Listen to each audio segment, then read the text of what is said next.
परमेश्वर का वचन कहता है कि पवित्र आत्मा हमारे जीवन में हमारी अगुवाई करता है, हमारी सहायता करता है। तो आइए हम लोग आज की स्तुति आराधना की शुरुआत करेंगे परमेश्वर से कहते हुए कि परमेश्वर हमें अपनी पवित्र आत्मा से भर दे। इस पहले गीत के साथ पवित्र आत्मा आप पवित्र आत्मा।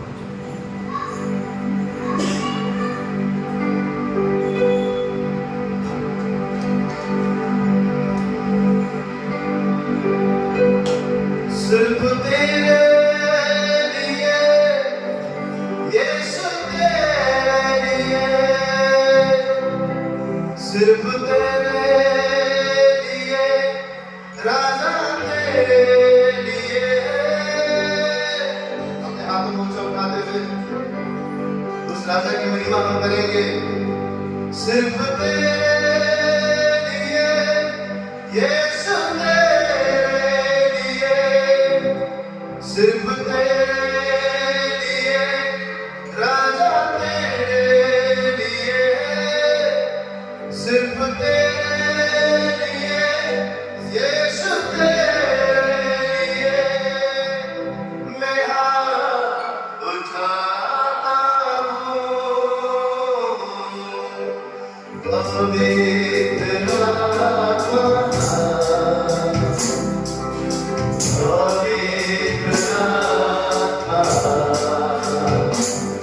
मुझे भेजा यीशु के चरणों में, पवित्र आत्मा,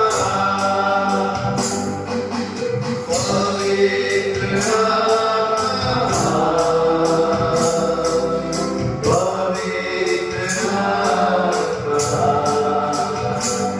मुझे भेजा यीशु के चरणों में, पवित्र आत्मा। सिर्फ तेरे लिए यीशु तेरे लिए, सिर्फ तेरे लिए राजा तेरे लिए, सिर्फ तेरे लिए यीशु तेरे लिए मैं हाथ उठाता हूँ। तुझने दिखाकर सर झुकाकर हाथ उठाना तेरे लिए, तुझने दिखाकर सर झुकाकर हाथ उठाना तेरे लिए, सिर्फ तेरे लिए यीशु तेरे लिए, सिर्फ तेरे लिए राजा तेरे लिए, सिर्फ तेरे लिए यीशु तेरे लिए मैं आता हूँ। यीशु ही मार्ग है, यीशु ही सत्य है, यीशु ही जीवन है,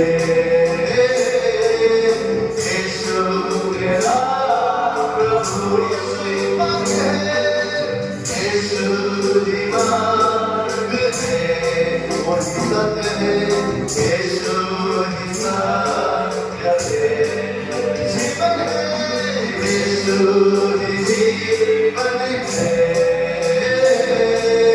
यीशु मेरा प्रभु। सिर्फ तेरे लिए यीशु तेरे लिए, सिर्फ तेरे लिए राजा तेरे लिए, सिर्फ तेरे लिए यीशु तेरे लिए मैं हाथ उठाता हूँ। यीशु ही मार्ग है, यीशु ही सत्य है, वही जीवन है, यीशु ही जीवन है, यीशु मेरा प्रभु। यीशु ही मार्ग है, यीशु ही सत्य है, यीशु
हमें ले जाओ यीशु के चरणों में, पवित्र आत्मा। सब में हाथ उठाकर पवित्र आत्मा, पवित्र आत्मा, हमें ले जाओ यीशु के चरणों में, पवित्र आत्मा। सिर्फ तेरे लिए यीशु, तेरे लिए, सिर्फ तेरे लिए राजा, तेरे लिए। कहे प्रभु मैं तेरे लिए आऊं, सिर्फ तेरे लिए यीशु, तेरे लिए, सिर्फ तेरे लिए राजा, तेरे लिए, पवित्र आत्मा। आपकी आवाज में पवित्र आत्मा,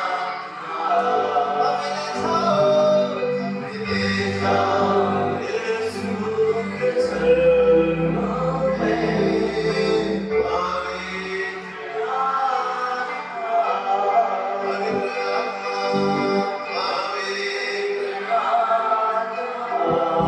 उसे सब पुकारे पवित्र आत्मा, ले जाओ यीशु के चरणों में, पवित्र आत्मा, हमें ले जाओ यीशु के चरणों में, पवित्र आत्मा।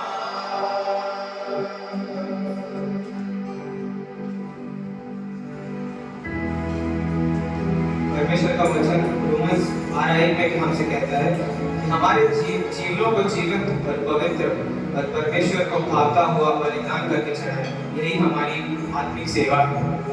तो अभी वक्त है हम लोग हमारे जीवनों को परमेश्वर के सामने लाए, परमेश्वर का धन्यवाद करें और हमारे हाथों को स्वर्ग की ओर उठाते हुए सत्य गीत को गाएंगे।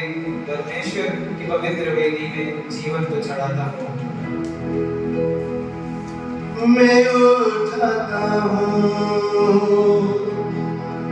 मेरे दोनों हाथ, सब लोग अपने हाथों को उठाकर उस स्वर्गीय जहाँ से सारी बड़ी बातें हमारे जीवन में आनी है, करता हूँ यीशु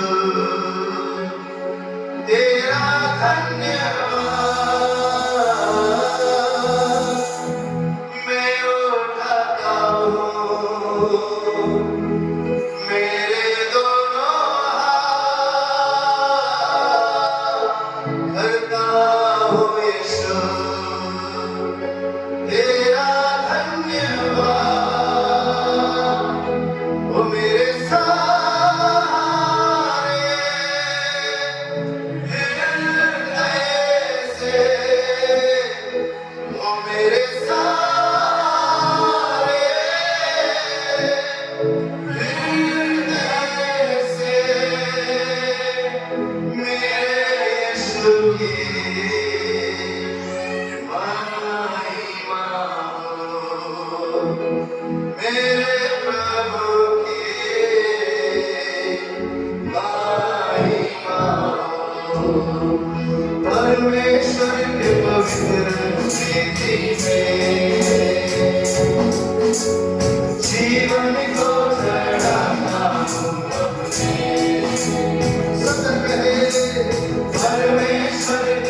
जीवन को चढ़ाता हूँ अपने, वो मेरे सारे तेरे जैसे, वो मेरे सारे तेरे जैसे, मेरे प्रभु की महिमा हो, मेरे प्रभु की महिमा। परमेश्वर के पवित्र जीवन को चढ़ाता हूँ परमेश्वर के पवित्र जीवन को चढ़ाता हूँ ओ मेरा परमेश्वर, मेरा सहारा, तेरा वचन मेरी बाती, मेरा परमेश्वर, मेरा सहारा, तेरा वचन मेरी बाती, अंधकार में ज्योति बने, अंधकार में ज्योति बने, मेरे यीशु की जय जयकार हो, मेरे यीशु की जय जयकार। परमेश्वर के पवित्र हृदय में जीवन को चढ़ाता हूँ अपने, परमेश्वर के पवित्र हृदय में जीवन को चढ़ाता हूँ अपने। अपने सारे हृदय से मेरे सारे तेरे जैसे, वो मेरे सारे तेरे जैसे, वो मेरे सारे तेरे जैसे, वो मेरे सारे तेरे जैसे, हाँ मेरे यीशु की महिमा हो, मेरे यीशु की महिमा हो, परमेश्वर के पवित्र जीवन को चढ़ाता हूँ अपने, परमेश्वर के पवित्र में जीवन को चढ़ाता हूँ अपने, ओ जीवन को चढ़ाता हूँ अपने,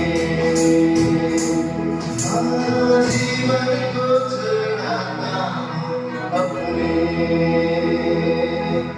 अंधकार में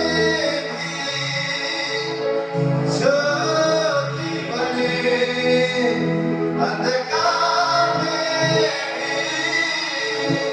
ज्योति बने, मेरे यीशु की जय जयकार हो, मेरे यीशु की जय जयकार हो, परमेश्वर के पवित्र वेदी में जीवन को चढ़ाता हूँ अपने, ओ परमेश्वर के पवित्र वेदी में जीवन को चढ़ाता हूँ अपने, जीवन को चढ़ाता हूँ अपने। पवित्र आत्मा हमारी सहायता के लिए, हमें गाइड करने के लिए और हमारे जीवन को नया बनाते हैं। जब हम लोग परमेश्वर के वेदी पे अपने आप हमारे जीवन को चढ़ाते हैं तो हमारे हालात बदल जाते हैं। हम सब ने हमारे जीवनों में देखा है कि यीशु के आने से हमारे हालात बदल जाते हैं। यीशु के आने से चंगाई, आशीषें और छुटकारा आता है। यीशु के लहू से हम सबको शिफा मिलती है और बंद रास्ते सारे खुल जाते हैं। तो आइए अब हम इस गीत को गाएंगे, हालात बदल जाते हैं यीशु तेरे आने से। हालात बदल जाते हालात बदल जाते जिसके आने से सतर्क है यीशु तेरे आने से, यीशु तेरे आने से, यीशु तेरे आने से, यीशु तेरे आने से। सब ताली के साथ गाएंगे। हालात बदल जाते हैं, हालात बदल जाते हैं यीशु तेरे आने से, यीशु तेरे आने से, वो तेरे आने से, वो तेरे आने से, वो तेरे आने से, आने से, आने से, वो तेरे आने से, वो तेरे आने से, वो तेरे आने से, आने से, आने से।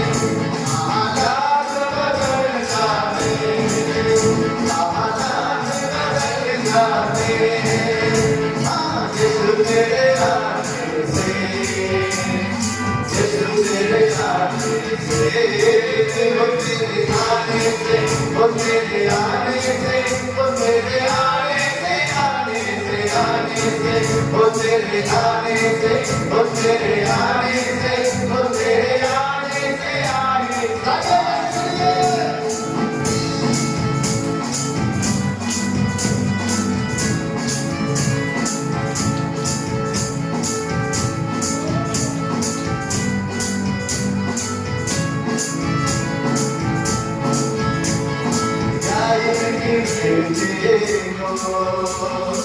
यीशु ने चंगा किया, बेटे को यीशु ने चंगा किया, मुर्दा लाजर को यीशु ने जिंदा किया, मुर्दा लाजर को यीशु ने जिंदा किया। मोटे जात की हो जावे, मोटे जात की हो जावे, यीशु तेरे आने से, यीशु तेरे आने से, हो तेरे आने से, हो तेरे आने से, हो तेरे आने से, आने से, आने से, हो तेरे आने से, हो तेरे आने से, तेरे आने से, आने से।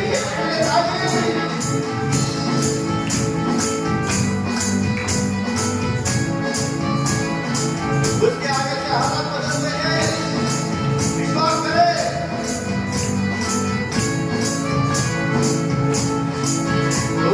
रोने से नहीं हुआ, जन्मों से छूट हुआ, कोई कहे रोने से नहीं हुआ, जन्मों से छूट हुआ, तेरे ही खातिर यीशु मर के तू जिंदा हुआ, तेरे ही खातिर यीशु मर के तू जिंदा हुआ। बीमार शिफा पाते, बीमार शिफा पाते, यीशु तेरे आने से, यीशु तेरे आने से, हो तेरे आने से, हो तेरे आने से, तेरे आने से, आने से, आने से, हो तेरे आने से, हो तेरे आने से, हो तेरे आने से, आने से, आने से।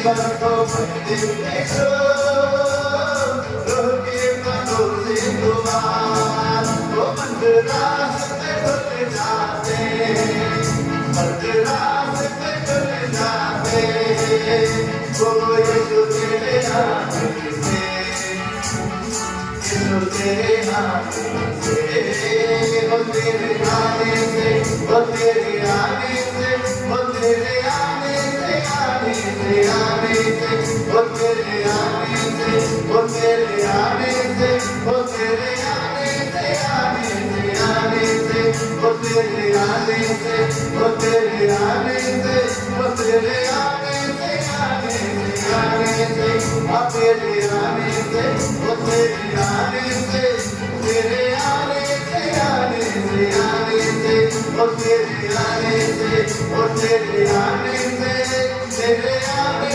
से आने से आने से आ तेरे आने से तेरे आने से तेरे आने से आने से आने से हालात बदल जाते हालात बदल जाते ओ यीशु तेरे आने से यीशु तेरे आने से तेरे आने से तेरे आने से तेरे आने से आने से आने से वो तेरे आने से वो तेरे आने से तेरे आने से आने से आने से हालात बदल जाते हालात बदल जाते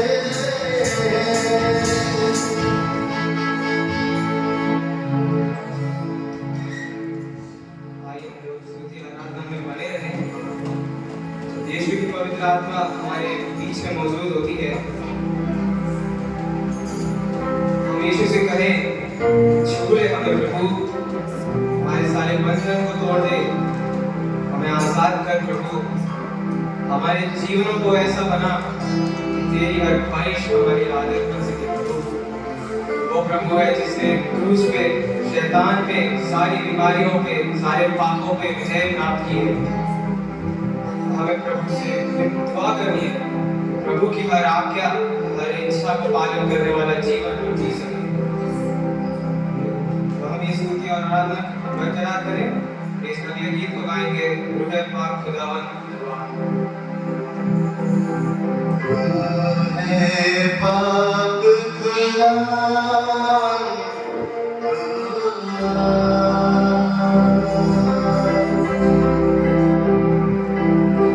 जान जिस मोहरों में बस जा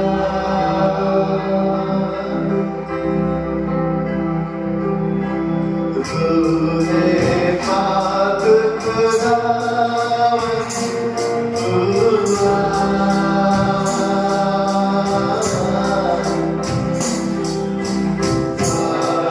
जिस मोहरों में बस जा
वो रूह की सूरत में यीशु जब आएगा,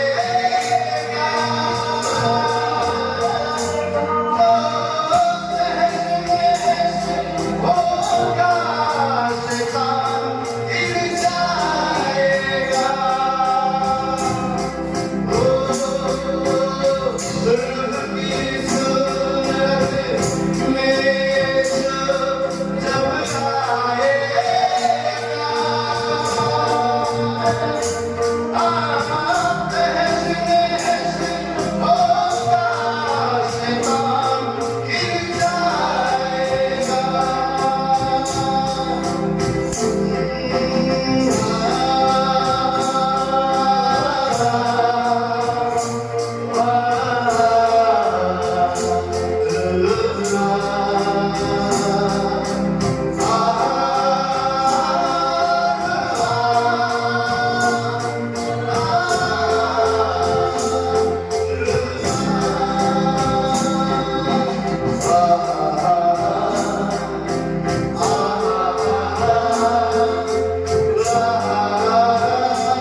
जीवन को शुद्ध करता है, अपने सामर्थ्य में बनाता है।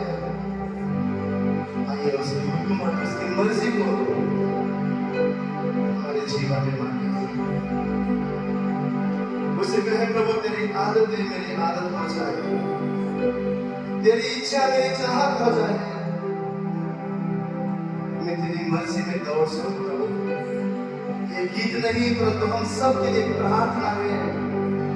इस गीत के द्वारा खुदा से विनती करें कि तू हमारा कुम्हार है, हम मिट्टी हैं प्रभु, हमें ऐसा बर्तन बना जिससे तेरे नाम की महिमा हो सके।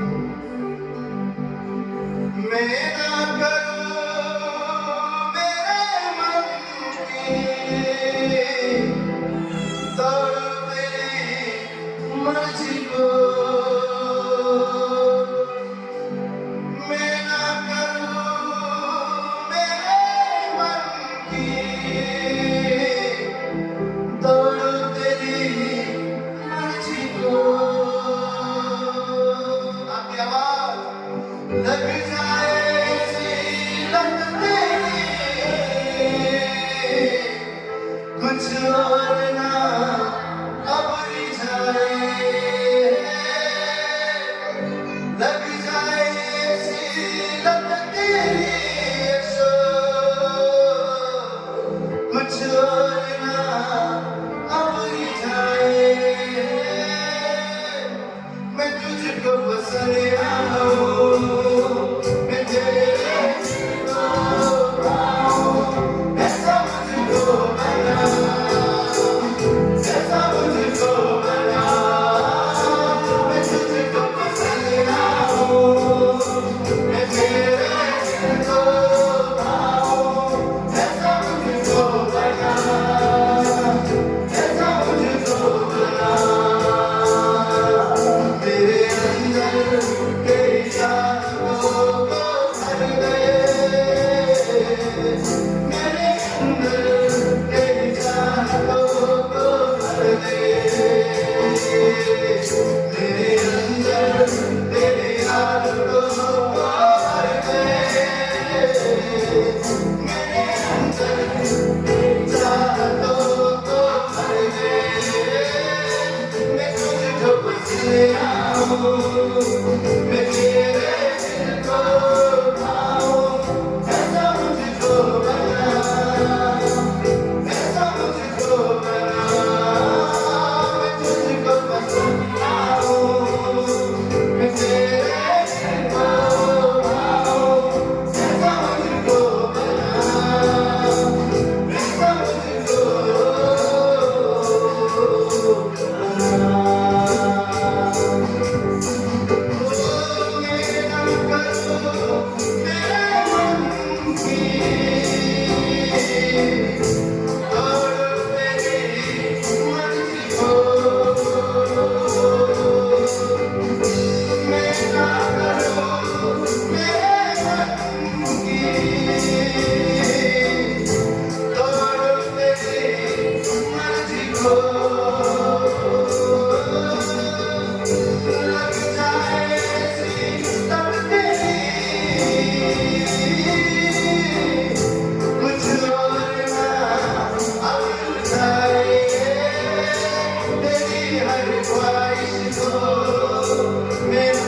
तेरे को पाऊं, ऐसा मुझको बना, ऐसा मुझको बना।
आदतें बना लो, ऐसा मुझको बना, ऐसा मुझको बना, मेरी हर ख्वाहिश को मैं अपनी आदतें बना लूं, ऐसा मुझको बना, ऐसा मुझको बना, मैं तुझको पसंद आऊं, मैं तेरे दिल को पाऊं, ऐसा मुझको बना, ऐसा मुझको बना, मेरे अंदर तेरी आदतों को भर दे, मेरे अंदर तेरी चाहतों को भर दे, मैं तुझको पसंद आऊं, मैं तेरे दिल को पाऊं, ऐसा मुझको बना, ऐसा मुझको बना, मैं तुझको पसंद आऊं, मैं तेरे दिल को पाऊं, ऐसा मुझको बना, ऐसा मुझको बना।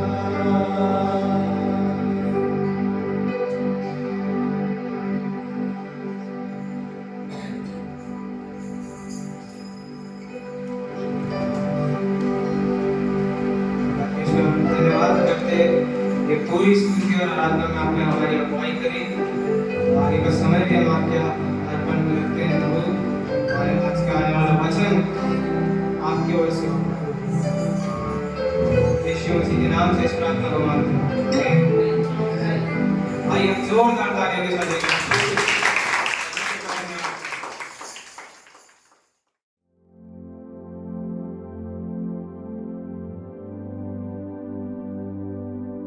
यूहन्ना 10:10 क्या कहता है? कोई जोर से इसे पढ़ेंगे। चोर किसी और काम के लिए नहीं, परंतु केवल चोरी करने और घात करने और नष्ट करने को आता है। मैं इसलिए आया कि वे जीवन पाएं और बहुतायत से पाएं। सब जन हम एक साथ पढ़ेंगे। चोर किसी और काम के लिए नहीं, परंतु केवल चोरी करने और घात करने और नष्ट करने को आता है। मैं अर्थात यीशु कहते हैं इसलिए आया कि वे जीवन पाए और बहुतायत से पाए। फिर से एक बार सब आप पूर्वक मन से पढ़ेंगे। चोर किसी और काम के लिए नहीं, परंतु केवल चोरी करने और घात करने और नष्ट करने को आता है। परंतु मैं इसलिए आया कि वे जीवन पाए और बहुतायत से जीवन पाए। हालेलुया। यीशु मसीह क्यों आया है? सब जन बोलेंगे यीशु मसीह क्यों आए हैं? जीवन पाने के लिए। कैसा जीवन? भरपूरी का जीवन, बहुतायत का जीवन। एक गीत हम लोग गाते थे, भरपूरी जीवन तेरे लिए, भरपूरी जीवन मेरे लिए। कौन लाया है? यीशु लाया है तेरे लिए। हालेलुया। तो कौन भरपूरी का जीवन लेकर आया है? प्रभु यीशु मसीह। तो आज हम क्या देखने वाले हैं? हम लोग इस वचन को सालों से पढ़ते हुए आए हैं कि बहुतायत का जीवन देने के लिए यीशु मसीह आया है, अनंत काल का जीवन देने के लिए यीशु मसीह आया है, हमारे जीवन को आशीर्वाद करने के लिए यीशु मसीह आया है। परंतु हम बहुत बार इस वचन को जानते हुए भी हमारे जीवन में हर एक क्षेत्र पर बहुतायत को नहीं देखते हैं। हर क्षेत्र पर बहुतायत को नहीं देखते हैं। बहुतायत का अर्थ क्या है? किसी को आपने जिम में देखे होंगे जो एक्सरसाइज करने जाते हैं, तो जितने भी जिम में सामग्री बनाया जाता है बॉडी की एक्सरसाइज के लिए, वो बहुत बारीकी से अच्छे तरीके से बनाया जाता है ताकि जब उसके द्वारा जो भी एक्सरसाइज करे तो उसके शरीर में सही रीति से उसके शरीर अद्भुत रीति से बढ़ने पाए, अच्छी रीति से बढ़ने पाए, शरीर में वो तगड़ा हो जाए। कभी भी ऐसा नहीं होता कि एक तरफ का डंबल ज्यादा वजनदार और एक तरफ का छोटा, या फिर जिम जाने वाले किसी इंसान को ऐसा नहीं देखे होंगे कि एक ही हाथ बहुत ज्यादा फूल गया है और एक हाथ बिल्कुल पतला है। एक पैर बहुत ज्यादा अच्छे से एक्सरसाइज है, एक पैर बिल्कुल भी ऐसा पतला है। ऐसा कभी आपने देखा है खिलाड़ी को? नहीं। वो हर तरफ से जिम के हर एक सामग्री शरीर के हर हिस्से के एक्सरसाइज के लिए बनाए हुए रहते हैं, ताकि वो हर तरफ से वो शरीर अच्छा रहे, अंदरूनी तरीके से भी दिखने के लिए। बहुतायत का मीनिंग क्या है? परमेश्वर केवल आपको आर्थिक रीति से ही उन्नति नहीं करेगा। बहुतायत का मीनिंग क्या है? केवल परमेश्वर आपके घर में शांति है, सब ठीक है, लेकिन आप अभाव में जी रहे हैं, गरीबी में जी रहे हैं, कर्जे में जी रहे हैं। बहुतायत का मीनिंग ये नहीं है कि आप शरीर में, इस संसार में परमेश्वर ने सब कुछ आपके जीवन में दिया है, लेकिन आत्मिक उन्नति आपका नहीं हो रहा है। आप धनवंत हैं, आपके पास गाड़ी है, बंगलो है, सब कुछ है, अच्छा जॉब है, अच्छा नाम है, परंतु आपके पास आत्मा का फल नहीं है, परमेश्वर का सामर्थ आपके जीवन में नहीं है, अभिषेक नहीं है। भरपूरी का अर्थ क्या है? हर जीवन के क्षेत्र में परमेश्वर हर तरफ से आपको बढ़ाने के लिए बोल रहा है। भरपूरी का अर्थ क्या है? आपका आना भी आशीष होगा, आपका जाना भी आशीष होगा। भरपूरी का अर्थ क्या है? जो जमीन पर आप पैर रखेंगे, परमेश्वर कहता है वो भूमि में तुम्हारे नाम पे करूंगा। भरपूरी का अर्थ क्या है? आपके घरों में भी शांति रहेगा, आपके जीवनों में भी शांति रहेगा, आपकी उन्नति हर जगह पे रहेगा। बाइबल क्या बोलता है? जैसे तुम आत्मा में उन्नति करते हो, आपके जीवन के हर क्षेत्र में भी तुम उन्नति को पाओगे। भरपूरी का अर्थ क्या है? परमेश्वर क्या कह रहा है कि आपका जीवन एक ही हिस्से में आप उन्नति को नहीं देखेंगे, आप जीवन के हर क्षेत्र में परमेश्वर के अनुग्रह को देखेंगे, परमेश्वर के बहुतायत को देखेंगे, परमेश्वर के शांति को देखोगे, परमेश्वर की खुशी को देखोगे। आप सेवा में हैं, आप परमेश्वर की महिमा कर रहे हैं, आप परमेश्वर पे विश्वास करते हैं, आप बहुत परमेश्वर के वचन पढ़ते हैं, सब कुछ आप अच्छा कर रहे हैं, लेकिन आप कहते हैं मेरे घर में आज भी अशांति है। ऐसा हो नहीं सकता, ऐसा हो नहीं सकता, क्योंकि भरपूरी का जीवन मतलब आपने किए हुए हर एक कार्य पर परमेश्वर आशीर्वाद करेगा, अनुग्रह देगा, आपको हर जगह पे परमेश्वर ऊंचा उठाएगा, क्योंकि परमेश्वर का वादा यही है, वचन यही है कि मैं तुम्हें कुछ नहीं परंतु सर ठहराऊंगा, सर ठहराऊंगा। मैं तुम्हें कमजोर नहीं परंतु बलवंत करूंगा। मैं तुम्हें कमी घटी में नहीं, लेकिन तुम्हारी जरूरत को मुहैया करने वाला यहोवा हीरे बनकर हरी हरी चराई पर लेकर जाऊंगा। परमेश्वर ने पूरे बाइबल में आप और मेरे लिए इतने सारे वादे हमारे लिए किया हुआ है। तो यीशु मसीह ने कहा भरपूरी जीवन देने के लिए मैं आया, अनंत काल का जीवन देने के लिए मैं आया। कभी कभी हम लोग सोचते हैं, बहुत सारे ऐसे मसीह से भी मैं मिला हूं जो कहते हैं कि भरपूरी जीवन है ना ब्रदर, सिर्फ वहां के लिए, संसार में तो एक जोड़ कपड़ा और छोटा घर बस उतना ही। गरीबी ही क्रिश्चियन जीवन है, गलत है। गरीबी क्रिश्चियन जीवन नहीं है, गरीबी श्राप है। उसको यीशु मसीह ने क्रूस पर तोड़ दिया है। यीशु मसीह गरीब घर में जन्म हुआ ताकि आप और मैं अमीरी में जी सके। हाँ, जरूर पैसों की लालच करना पाप है, बाइबल बोलता है। धन की लालच करना पाप है बोलता है, लेकिन नीति वचन में कहा जाता है धन यहोवा की ओर से आता है और उसमें वो कोई भी दुख को नहीं मिलाता है। हालेलुया। परमेश्वर आपको मुझे आशीर्वादित करना चाहता है, ना सिर्फ आत्मा में। बाइबल में क्या बोला? आत्मा में अगर हमारी उन्नति होगी तो हर एक क्षेत्र पर हम उन्नति को देखेंगे। तो चाबी क्या है? आत्मा में उन्नति करना। चाबी क्या है? इसलिए वचन क्या बोलता है? पहले परमेश्वर के राज्य की खोज करो तो सारी वस्तु तुम्हारे पीछे हो जाएगी, अपने आप हो जाएगी बोलता है। उसके लिए मेहनत करने की जरूरत नहीं है, उसके लिए परेशान होने की जरूरत नहीं है। बाइबल बोलता है पहले उसके राज्य की खोज करो, सारी बातें तुम्हारे पीछे हो जाएगा। लोग देखेंगे सच में ये सिर्फ इसी क्षेत्र में नहीं, हर एक एरिया में आशीषित है। इसका बोलना आशीष है, इसका व्यवहार आशीष है, इसका जीवन आशीष है, इसका प्रचार करना आशीष है, इसका घर में रहना भी, बाहर रहना भी, इसके घर में आशीर्वाद है। ये जब बाहर निकलता तो लोगों के लिए आशीष है। हर क्षेत्र में परमेश्वर आपको बहुत आयत का जीवन देने के लिए आया है। तो आज हम लोग इसके बारे में ही जानने वाले हैं कि परमेश्वर में आप में कौन है और हमें क्या अधिकार दिया गया है। मत्ती के अगर हम लोग 28-18 में पढ़ते हैं तो वहां पर क्या लिखा है? मत्ती रचित सुसमाचार 28 और 18। उसने उनके पास आकर कहा, कि स्वर्ग और पृथ्वी का सारा अधिकार मुझे दिया गया है। क्या लिखा है? यीशु ने उनके पास आकर कहा, स्वर्ग और पृथ्वी का सारा अधिकार मुझे दिया गया है। और किसी के पास वो अधिकार है? नहीं। किसके पास है? सिर्फ आप और मेरे परमेश्वर यीशु मसीह के पास। स्वर्ग और पृथ्वी का सारा अधिकार यीशु मसीह के पास है। और वो क्या कहता है? अगर हम यूहन्ना का पहला अध्याय को 12 वचन को पढ़ेंगे तो वहां पर वो अधिकार रखने वाला परमेश्वर हमसे क्या कह रहा है? यूहन्ना 1:12 को पढ़ेंगे। परंतु जितनों ने उसे ग्रहण किया उसने उन्हें परमेश्वर की संतान होने का अधिकार दिया, अर्थात उन्हें जो उसके नाम पर विश्वास करे। क्या बोला? जितनों ने उसे ग्रहण किया, जितनों ने यीशु पर विश्वास किया, उन्हें क्या अधिकार मिला है? उसका संतान होने का अधिकार मिला है। आप और मैं पहली बात सबसे पहले हमको जानना है कि यीशु पर विश्वास करने के द्वारा, बाइबल पढ़ने के द्वारा नहीं, ये हमको पढ़ना है। कलीसिया आने के द्वारा नहीं, कलीसिया आना है, संगति में बैठना है, उपास रखना है, कलीसिया में 10 को लेकर आना है, हर एक आज्ञा को मानना है, लेकिन उसके वजह से आप और मैं धर्मी नहीं ठहरे हुए। उसके वजह से आप और मैं उसके संतान नहीं ठहरे हुए। एक चीज की वजह से ठहरे हुए हैं, वो है आपका और मेरा विश्वास, ईमान उस यीशु मसीह पर कि प्रभु मैं पापी था, तूने मेरे लिए सूली उठाया, मैं नरक के राह पर था, तू मेरे लिए मरा। मैं विश्वास करता हूं प्रभु तू मेरा परमेश्वर है। जो उसे ग्रहण करता है उसको बाइबल बोलता है कि वो उसके राज्य का संतान है, वारिस।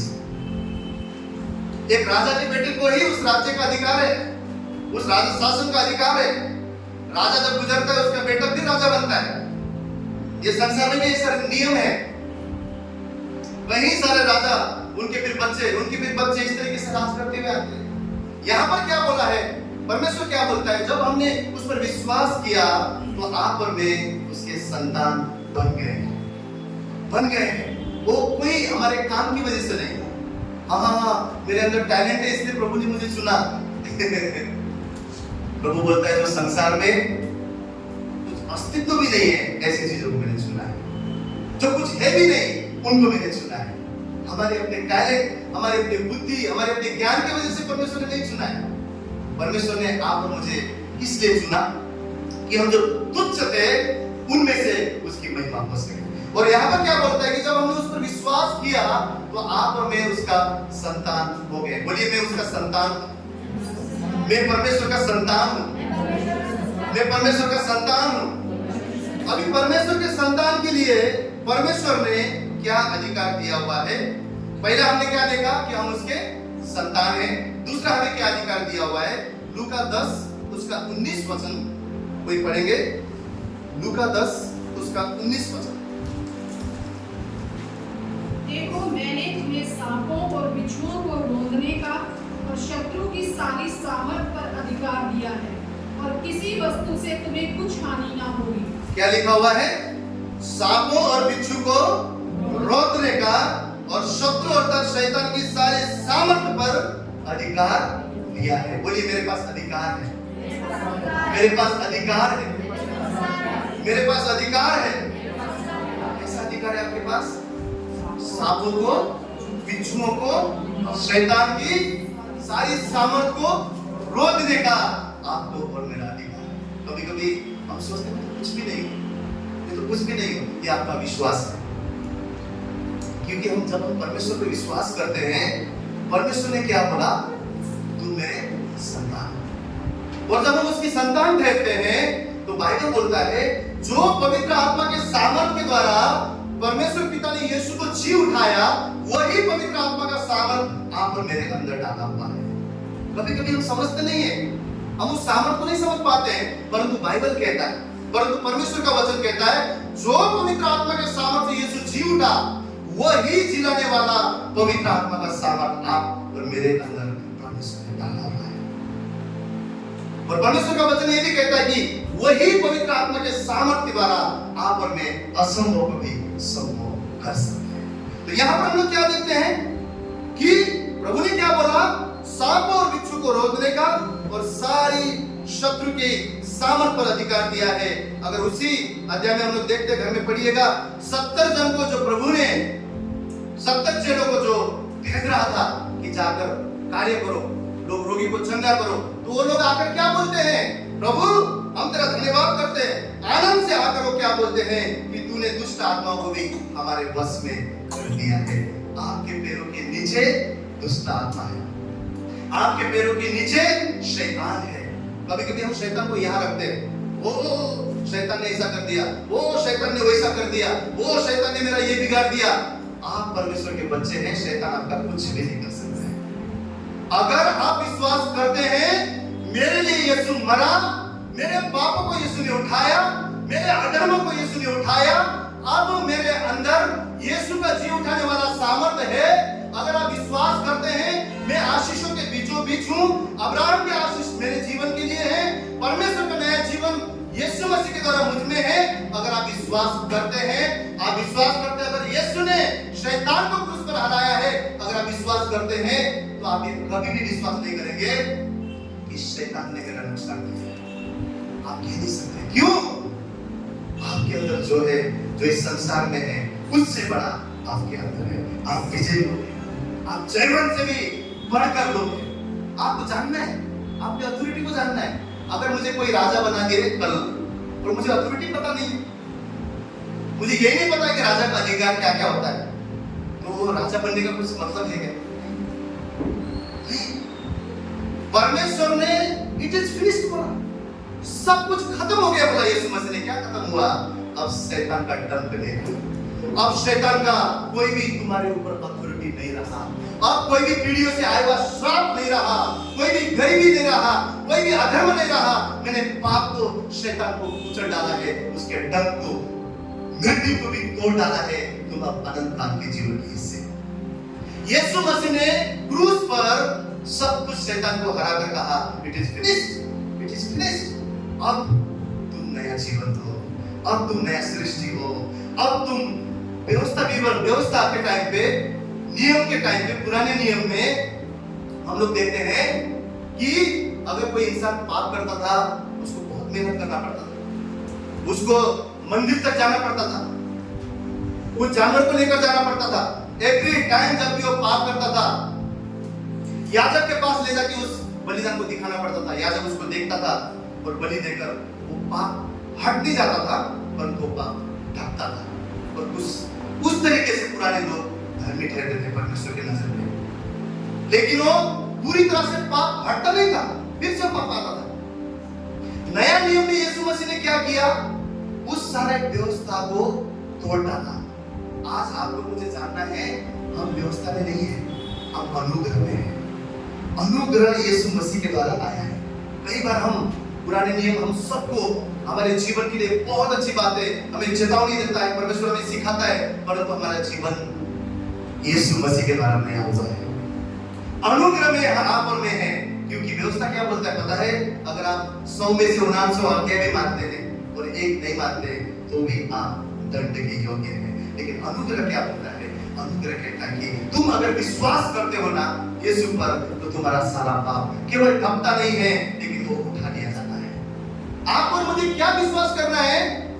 कई बार हम लोग पाप में क्यों बने हुए हैं, क्यों गिर जाते हैं? क्योंकि हम ये विश्वास करते हैं कि हमारा शरीर तो कमजोर है, हम तो पापी हैं ना, हम तो पापी हैं ना। लेकिन आप जिस दिन ये कन्फेस करना शुरू करेंगे, मेरे अधर्मिकता को, मेरे पाप को परमेश्वर ने सूली पर उठा लिया है, अब मैं धर्मी हूँ। जब मोह आता है, आप कन्फेस करें अब मैं धर्मी हूँ, मैं ये पाप नहीं कर सकता, मैं धर्मी हूँ, मैं धर्मी हूँ, मैं धर्मी हूँ। जब आपके जीवन में कठिनाई आता है, जब आपकी परिस्थिति अपोजिट हो जाता है, आप कहे मैं अकेला नहीं हूँ, मेरा परमेश्वर साथ है, उसके द्वारा मैं जयवंत से भी बढ़कर हूँ। नया जीवन का अर्थ क्या है? उस क्रूस के सामर्थ को हम अपने जीवन में कन्फेस करें, अपने जीवन में लागू करें। और यहाँ पर परमेश्वर भी हमको क्या कहता है? वो 70 जन भी आकर आनंदित हुए और कहते हैं कि प्रभु तूने दुष्ट आत्माओं को हमारे वश में कर दिया है। एक विश्वासी कभी शैतान से डरता नहीं है, क्योंकि उसको पता है मेरे यीशु ने उस शैतान को क्रूस पर 2024 साल पहले हरा दिया है। उसको पता है मेरे अंदर जो है वो परमेश्वर पिता ने यीशु को जो जिलाया, वही जी उठने का पवित्र आत्मा का सामर्थ मेरे अंदर डाला हुआ है। वो डरता नहीं है, इसलिए बाइबल क्या बोलता है पता है? डरपोकों के लिए परमेश्वर का राज्य नहीं होता। हर दिन के लिए वचन में लिखा हुआ है मत डर, मत डर, मत डर। क्यों? क्योंकि आपके अंदर तो बाइबल बताना चाहता है, परमेश्वर बताना चाहता है कि पवित्र आत्मा का सामर्थ, जी उठने का सामर्थ डाला हुआ है। ये कब काम करेगा? जब हम विश्वास करेंगे। सुबह उठ के बोलिए मैं धर्मी हूँ, मैं धर्मी हूँ, मैं पवित्र हूँ, क्योंकि यीशु मेरे लिए मरा, यीशु मेरे लिए मरा। हमारा थिंकिंग क्या रहता है? आज मैंने बाइबल नहीं पढ़ा इसलिए मैं धर्मी नहीं हूँ। वो रास्ते में चर्च नहीं गया था। गिल्टी शैतान आपके मन में रहता है। जरूर हमको बाइबल पढ़ना है, जरूर हमको चर्च जाना है, उस बारे में नहीं बोल रहा हूँ, लेकिन हमारे कमजोरियों में शैतान हमको गिल्टी करवाता है। अपने आप की नजर में हम गिर जाते हैं, लेकिन आज परमेश्वर का आत्मा आप मुझे कह रहा है कि हम चुने हुए वंश हैं। परमेश्वर ने हमें धर्मी ठहराया है। जिसे परमेश्वर ने धर्मी ठहराया हो, कौन उस पर दोष लगा सकता है? बाइबल बोलता है जब परमेश्वर तुम्हारी ओर है तो कौन तुम्हारे विरोध हो सकता है? परमेश्वर ने आपको धर्मी ठहराया। बोलिए मैं धर्मी हूँ, धर्मी हूँ। आप जोर से बोलने रहे तो आपको विश्वास नहीं विश्वास नहीं है। ये तो ऐसा हो गया, मैं बोल रहा हूँ मैं अरबपति हूँ और मुझे पता नहीं। ये तो हमारे सामर्थ्य में हुआ ना, लेकिन बाइबल बोलता है विश्वास करने से धर्मी माने जाते हैं। हमें विश्वास के द्वारा बोली मैं धर्मी हूँ, मैं धर्मी हूँ, मैं आशीषित हूँ, मैं सर हूँ, मैं अभिषेकित हूँ, मैं चुने हुए हूँ। परमेश्वर का पवित्र आत्मा जिसने मसीह को जी उठाया, वो पवित्र आत्मा का सामर्थ मेरे अंदर है। मैं उसका संतान, मैं उसका संतान हूँ। भाई बहन मैं बेर रहा हूँ, उठते ही शैतान ना आपके मन में डालेगा तूने ये किया था, तू यहाँ पर गिरा था, तूने माफी मांगा, फिर याद है कि तूने ये किया था। शैतान हर समय आपको दोष लगाएगा, दोष लगाएगा, क्योंकि वो उसका काम है। तो हमारा काम क्या है? विश्वास में जीना। विश्वास क्या बोलता है? प्रभु तू मेरे लिए मरा, तेरे द्वारा मैं धर्मी हूँ, मेरा घराना धर्मी है, मेरे परिवार धर्मी है, मेरा बच्चा धर्मी है, मेरे ये घर प्रभु तेरे अभिषेक में, तेरी उपस्थिति में है। हर समय आप जानेंगे मैं खुदा के द्वारा धर्मी हूँ, मैं खुदा के द्वारा अभिषेकित हूँ, मैं परमेश्वर के द्वारा पूरी रीति से चुना हुआ, छुड़ाया हुआ, मैं कुछ नहीं, सर हूँ। एक बार क्या हुआ, एक व्यक्ति, आप लोगों को पता है पानी जहाज समुद्र में जो कई महीनों तक भी, दिनों तक भी चलता है, उस पानी जहाज में एक मनुष्य यात्रा कर रहा था। पानी जहाज तो बहुत बड़ा होता है, मैंने कभी गया नहीं पर मैंने देखा है, बहुत बड़ा होता है। दिनों कितने दिन तक लोग वहां पे रहते हैं, एवरीथिंग वहां पे व्यवस्था रहता है। तो सब देखता है, लोग घूम रहे हैं, डांस कर रहे हैं, खा रहे हैं, बच्चे लोग खेल रहे हैं, सब एंजॉय कर रहे हैं।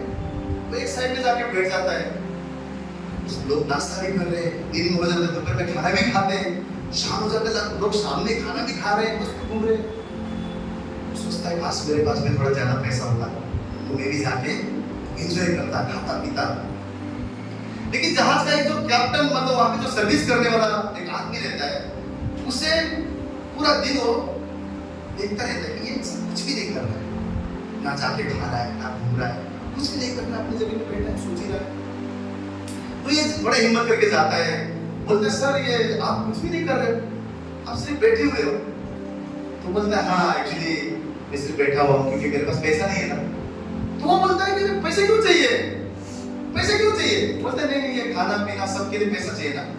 बोलता है जो आपके पास टिकट है उसी में ये सब कुछ है, आप क्यों नहीं समझे? जो आपने टिकट लिया है उसमें सब कुछ ये है, आइए लुत्फ उठाइए। कभी कभी मसीह लोग उसके दिए हुए अधिकार को भूल जाते हैं। अरे आपके पास अथॉरिटी है, आपके पास अधिकार है। वो परमेश्वर ने जिसने आपको चुना, वो कहता है सांप और बिच्छू को रोकने का सामर्थ्य मैंने तुमको दिया है। परंतु हमारा हालात कैसा है? एक जगह पर जाके बैठते हैं, प्रेयर करो ना, जिससे प्रेयर करो ना। मैं ये नहीं बोल रहा हूँ एक दूसरे के लिए प्रार्थना नहीं करना चाहिए। मुझे सबसे ज्यादा आपकी प्रार्थना की जरूरत है, आप लोगों को मेरी प्रार्थना की जरूरत है। बाइबल बोलते हैं दूसरे के लिए प्रार्थना करो, लेकिन मैं कौन सी प्रार्थना की बात कर रहा हूँ? वो प्रार्थना जो यीशु मसीह भोर को उठ के अकेले में जाकर करता था। हम क्या सोचते हैं कि कोई मेरे लिए मध्यस्थी करे, कोई मेरे लिए प्रार्थना करे, कोई मेरे लिए वहां पर परमेश्वर से खुदा से मांगे तो मेरे जीवन में होगा। हमारा ऐसा विश्वास है।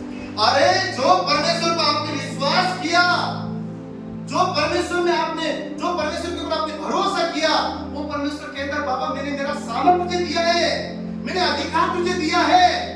कौन सा अधिकार? तू शैतान को अपने पांव के नीचे करेगा, शैतान का कार्य को तू तोड़ेगा, सांपों को बिच्छू को तू रो देगा। क्यों? मैंने ऐसा सामर्थ तेरे अंदर डाला हुआ है। फिर भी हम क्या डाला है क्या? सच्ची डाला है क्या? ऐसा होता है क्या? ऐसे नहीं होगा, फिर विश्वास नहीं तो नहीं होगा। बाइबल बोलता जा तेरे विश्वास के मुताबिक हुआ। यीशु ने बोला तेरे विश्वास के मुताबिक हुआ। इसीलिए यशायाह 60 में बोला है उठ अब प्रकाशमान हो जा। बहुत हो गया रोना, बहुत हो गया कुड़कुड़ करना, बहुत हो गया मैं गरीब हूँ, मैं ये हूँ, मैं नादान हूँ, मैं कुछ भी नहीं हूँ, मैं पापी हूँ। बाइबल बोलता है उठ अब तेरा प्रकाश आ गया है, उठ अब प्रकाशमान हो, उठ जा, खड़े हो जा, सामर्थ्य बन जा, हिम्मत कर। जो क्षेत्र में तुझे लगता है कि ये अभी नहीं होगा, उठ खड़े रहो, मेरे सामर्थ्य द्वारा तुम करेगा। इसलिए बाइबल बोलता है डरपोकों के लिए परमेश्वर का राज्य नहीं है, परमेश्वर का राज्य। बाइबल क्या बोलता है? मैंने तुम्हें डर का नहीं परंतु सामर्थ का आत्मा दिया है, संयम मन का आत्मा दिया है, ऐसा आत्मा जिसके द्वारा तुम असंभव भी संभव। लड़िए ना अपने समस्या के लिए। कहाँ लड़ना है? तलवार निकाल के बाहर नहीं लड़ना है, लोगों से नहीं लड़ना है। लड़िए ना, घुटने में आके लड़िए, दरवाजा बंद करके लड़िए, प्रार्थना कीजिए, आंसू बहाइए। जब हमारे जीवन में बच्ची नहीं थी, मैं अपनी पढ़ाई नहीं कर रहा हूं, मैं रोता था, बाथरूम में झुक के मैं रोता था, लड़का ना देखे बोल के, परमेश्वर का वार है। हेलमेट के अंदर मैं रोता था, प्रभु कब प्रभु कब? तू जीवित है ना? मेरे जीवन में उत्तर चाहिए। वही ना परमेश्वर से मांगिए ना, अधिकार तो बोलिए ना। प्रभु तूने नहीं कहा क्या? तेरे वचन पर मैं विश्वास करता हूं, तू करेगा, क्यों नहीं करेगा? प्रभु लड़िए ना परमेश्वर से, प्रार्थना कीजिए ना। आपको दूसरे की क्या जरूरत है? और तो उठिए, घुटने में आइए। जो अभी भी तुम्हारे आपके और मेरे जो अभी भी बचे हुए नहीं है, जो प्रभु में नहीं है, उन परिवार के लिए दुआ कीजिए ना। क्यों ऐसा बोलते कि वो तो नहीं मानते? क्यों नहीं मानेंगे? प्रार्थना कीजिए, दुआ कीजिए। मेरे परिवार के लिए जब मैं प्रभु में सबसे पहले आया, सुबह 5 बजे, 4 बजे, 3 बजे उठ के रोता था मैं, प्रभु ये नहीं जानते हैं, मेरा भाई गोवा में दारू बेचता है, सब कुछ करता है, जीवन बदलो प्रभु, कुछ करो। प्रार्थना अच्छे से करना नहीं आता था, लेकिन परमेश्वर आदर करता है, आपके उसकी संगति में बैठना आदर करता है। अब योग्य नहीं है परंतु वो आदर करता है। आप एक कदम आगे बढ़ाइए ना। रोकर दुआ करता था। उसी गोवा में एक पास्टर मिला, उसने गवाही दिया मेरे भाई को, बोलता ये सब गलत बात है, तू ये सब क्यों कर रहा है? वो बोलता है मेरा भाई भी ऐसे बोलता था, मैंने विश्वास नहीं किया, अब करता हूँ। घर जाकर नेपाल में जाकर सेवा करना शुरू किया, बपतिस्मा लिया, वचन पढ़ना शुरू किया, जीवन को बदलना शुरू किया, सब कुछ त्याग कर मसीह पर विश्वास किया। आज वो 8 फेल, साल में 2-3 बार, 1-2 बार जब भी मौका मिलता है वहां जाता है। बोला बाप रे प्रभु, मैं कभी उसको नहीं बोला, लेकिन मैं प्रभु को धन्यवाद करता हूं। मैं जानता हूं उसका जीवन क्या था। आज 50-60 बच्चों को जो अनाथ बच्चे हैं उनको लेकर चलता है। बोलता है कोविड के टाइम में घर में खाने को नहीं था, वो खाना भी लेकर उनको खिलाता था। बोलता है परमेश्वर की तो परमेश्वर ने हमें सिखाया। जीवन कौन बदल सकता है? आपका प्रार्थना बदल सकता है, आपका कुड़कुड़ाना नहीं, आपका कंप्लेन करना नहीं। घर जाइए, दरवाजा बंद कीजिए, सुबह भोर को उठिए, प्रार्थना कीजिए, परमेश्वर आपके आंसू को साफ देखेगा। उस शैतान के राज्य को फाड़िए। जो भी आपके जीवन के हिस्से में शैतान ने राज किया है ना, आपके पास अधिकार है, आपके पास अधिकार है। वेट मत कीजिए। इसलिए मैं बोलता हूँ, आज मैं किसी के खिलाफ नहीं बोल रहा हूँ, लेकिन बाइबल बोलता है मनुष्य के ऊपर भरोसा करना श्राप है बोलता है। आज आपका प्रार्थना के लिए आपका भरोसा किसी पास्टर पे, किसी परमेश्वर के मनुष्य पर, परमेश्वर के सेवक पर है, या स्वयं परमेश्वर पे आपका भरोसा है? अपना भरोसा परमेश्वर पर रखें। जरूर आपके लिए विनती करने वाले परमेश्वर के लोग परमेश्वर ने आपके लिए रखा है, परंतु आपका व्यक्तिगत प्रार्थना का क्या, आपका व्यक्तिगत रिश्ता का क्या? बाइबल में नेपाली में एक कहावत है, अर्काको भरोसामा छोरा पालिन्न। भाई और बहन समझते हैं, मतलब दूसरे के भरोसे में अपना बेटा कभी भी पल नहीं सकता। आपको ही मानना पड़ेगा, आपके जीवन के लिए आप खुद जिम्मेदार हैं। बाइबल बोलता है हर एक का लेखा देना है। हमको सबसे पहले क्या विश्वास करना है कि हमें अथॉरिटी दिया हुआ है। कैसा अथॉरिटी? परमेश्वर ने कहा जो शैतान है ना, उसको मैंने तुमको जूते के नीचे रख दिया है, उसके सामर्थ को ना उसके जूते के नीचे रख दिया है। अगर आप बोलते हो नहीं मैं तो मसीह पर विश्वास करता हूं पर मेरे घर में ऐसा है, आपको लड़ना है, आपको सामर्थ को यूज करना है, इस्तेमाल करना है। सिर्फ ये नहीं बोलना मेरे पास टिकट है, ये नहीं है वो नहीं है, वो टिकट के साथ में अर्थात विश्वास के साथ में उस मसीह को धारण करने के साथ में आपके पास अथॉरिटी भी दिया हुआ है कि आप शैतान के राज्य को नाश कर सकते हैं। आप अपने जीवन में जो शैतान ने दिया है ना, उसको छीन कर वापस अपने जीवन में ला सकते हैं। वो अथॉरिटी परमेश्वर ने दिया है। परमेश्वर बोलता है मैं तुम्हारे साथ हूं। ये ऐसा लड़ाई है जो आपको मुझे खुद लड़ना है, खुद लड़ना है। इसलिए नया नियम में क्या बोला? परमेश्वर के सारे हथियार को बांध लो और शैतान के विरुद्ध लड़ाई करो करता है। और क्या बोलता है? आपका और मेरा युद्ध शरीर और मांस के साथ नहीं है, परंतु इस संसार के जो अधिकारी है, इस आकाश में जो शैतान का जो बुरी सामर्थ्य है, बुरा आत्मा है, उनके खिलाफ आप और मेरा युद्ध है। हम जानते हैं परमेश्वर ने आपके और मेरे जीवन में यीशु मसीह के लहू के द्वारा छुटकारा और ये सामर्थ को लाया है, और हम इसका रिस्पेक्ट करें, इसके अथॉरिटी को हम जान सके। और आपका और मेरा परमेश्वर हमें क्या बोलता है? अगर हम इफिसियों के पुस्तक में देखते हैं 13 अध्याय 13 वचन को, तो क्या लिखा हुआ है? इसलिए परमेश्वर के सारे हथियार बांध लो कि तुम बुरे दिन में सामना कर सको और सब कुछ पूरा करके स्थिर रह सको। फिर से पढ़ेंगे इफिसियों 6:13। इसलिए परमेश्वर के सारे हथियार बांध दो कि तुम बुरे दिन के सामना कर सको और सब कुछ पूरा करके स्थिर रह सको। बोलिए स्थिर, स्थिर, स्थिर।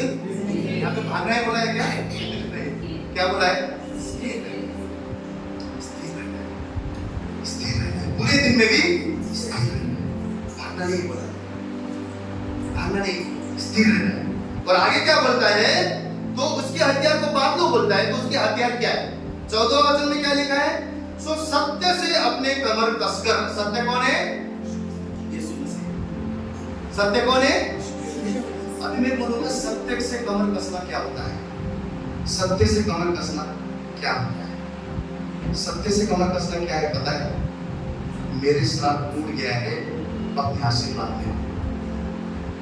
सत्य से कमर कसना क्या होता है पता है? मेरे बदलों को, मेरे श्रापों को, मेरे पापों को, मेरे बीमारियों को यीशु ने क्रूस पर उठा लिया है। अब मैं धर्मी हूँ, आजाद हूँ, आशीषित हूँ, भरपूरी में हूँ। ये सत्य से कमर कसना है। सत्य से कमर कसना क्या है? अब मैं व्यवस्था में नहीं परंतु परमेश्वर के अनुग्रह में हूँ। सत्य कौन है? यीशु मसीह। और सत्य क्या करता है बोलता है बाइबल? आजाद। आपको मुझे आजाद करता है।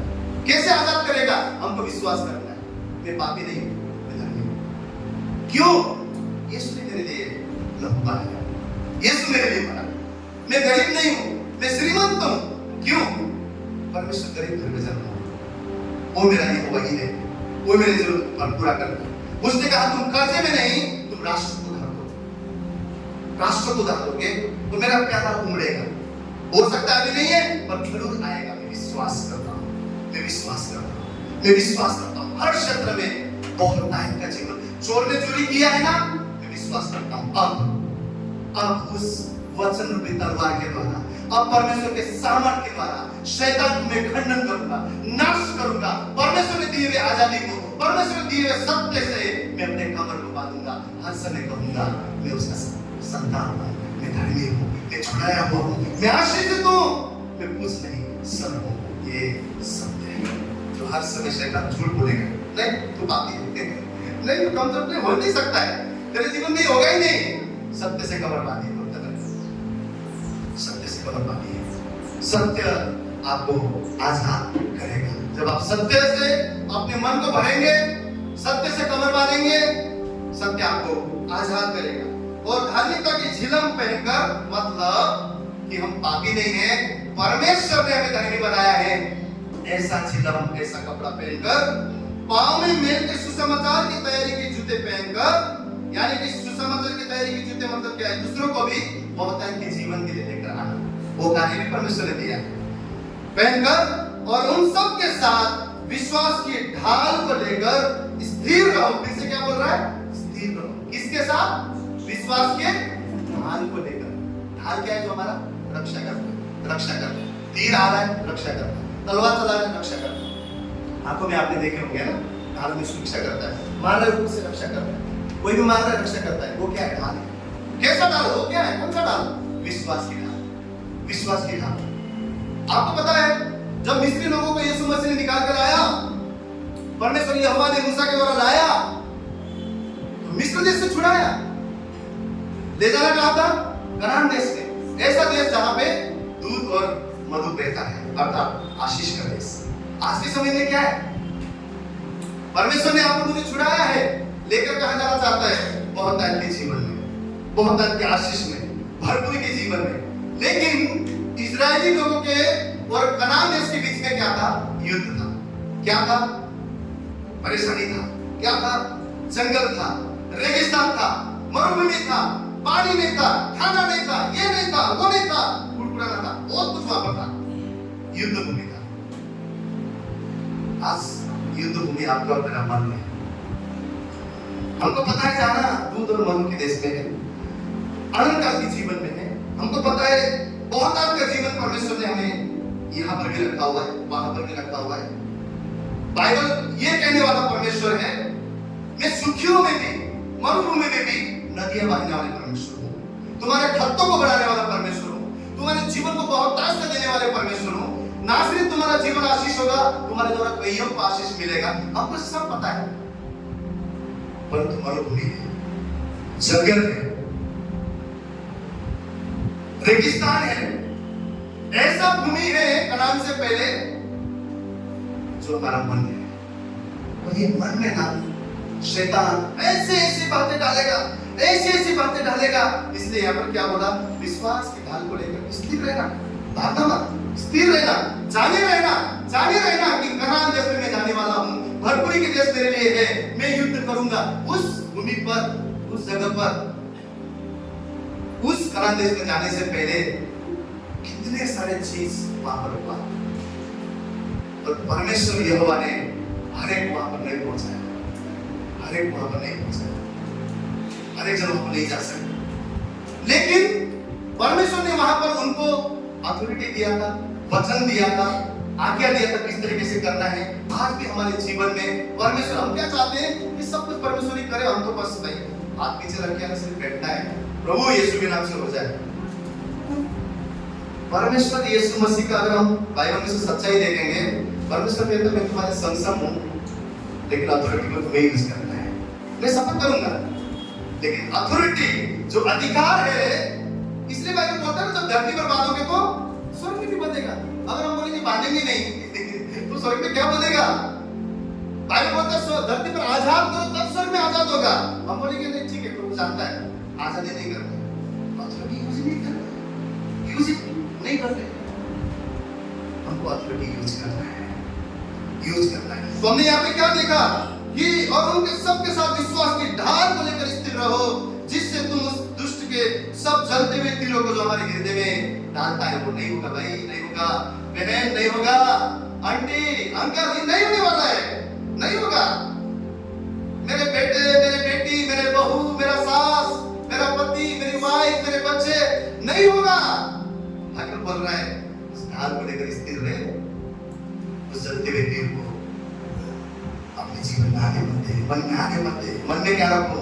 परमेश्वर के वचन को रखो, मन में विश्वास करो, विश्वास से दृढ़ हो जाओ, दिल को बुझा सको। उद्धार का टोप, यानी कि टोप नहीं खुलना है, उद्धार का टोप पहनकर, तलवार जो परमेश्वर का वचन है, केवल अपना सेफ्टी नहीं, लड़ने के लिए तलवार, अर्थात परमेश्वर के वचन, जो परमेश्वर का वचन है, ले लो। और तलवार से क्या करना है आपको, यानी कि वचन से क्या करना है, सामना करना है।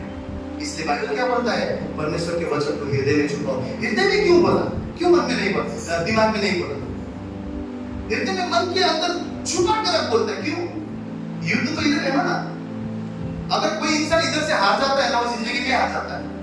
अगर लेकिन आप इधर से जीत जाते हैं ना, आपको जिंदगी में भी जीतेंगे, वो हालात में भी जीतेंगे।